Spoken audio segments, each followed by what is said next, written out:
They are coming into kind of northwest Iowa right now. They'll eventually push across the middle part of the state as we head into deeper on into the evening. One current severe thunderstorm warning outlined in gold there. It's actually the same storm we mentioned a little bit earlier on in the show that probably had some stronger wind gusts centered right over Sac County, and that's moving southeast here about 35 miles per hour. So the warning's in effect until 6:45 here. If we zoom in just a little bit there, Sac, parts of Calhoun, and then northern Carroll County in effect till 6:45 for the threat mainly of some 60-mile-per-hour wind gusts. Might be some small hail as well, though. But when I was checking the data a short time ago, at least several thousand feet up, the radar's reading a lot of gusts in the 50 to 60-mile-per-hour range. And some of those winds might be going all the way down to the surface. So Sac City kind of in the storm right now. Lakeview, Wall Lake, eastward towards Auburn, Lake City, Lorville. Eventually, you folks over this direction will start to get that storm moving your way. And then elsewhere down along Highway 71. So north of Carroll, Breda, etc.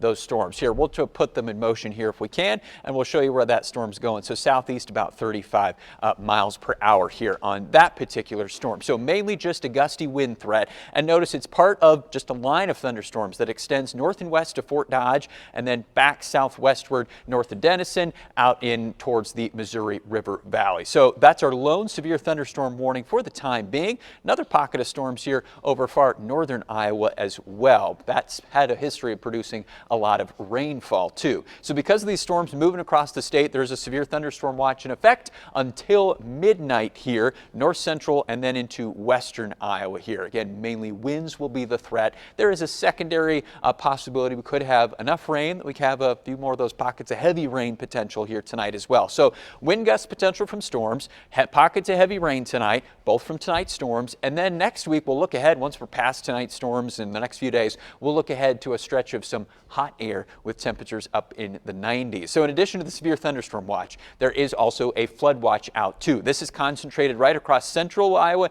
and in north central Iowa. Why? Because, well, central Iowa obviously has some pockets that still a bit wet from late last week's heavy rainfall, and then north central Iowa, this is right where those storms have been going here through earlier on today. So some areas will get another 1 to 3 inches worth of rain here as we go through the rest of tonight, where you see those splotches of some darker to lighter blues. That's upwards of ½ inch to an inch. Maybe a few pockets top out at the 2 to 3 inch range. Now, most of our soils right now can handle about 2 to 3 inches, maybe tops. Anything above that could cause some isolated flash flooding. So watch us here through the rest of the evening. There's roughly our line of storms right now. It doesn't look too off from what's currently happening. That progresses southeastward 30, maybe 40 miles per hour over the next couple of hours. So down towards Highway 30, places like Jefferson and Boone, and then eventually towards Adel, Guthrie Center, Audubon, down towards I-80, towards 8:30, 9 o'clock. Des Moines Metro maybe around 10 o'clock or so. If these storms continue by that point, there's some signs they may fade in strength as we go past sunset.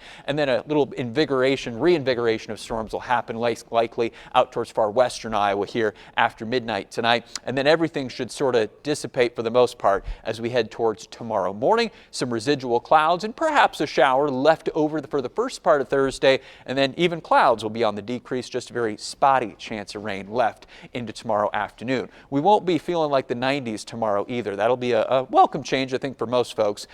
We're dropping our temperatures back to the 80s. Heat index values only maybe around 90, and then 80s into the first part of the weekend, maybe even lasting as long as Sunday. The 90s and a long dry stretch too are headed our way next week.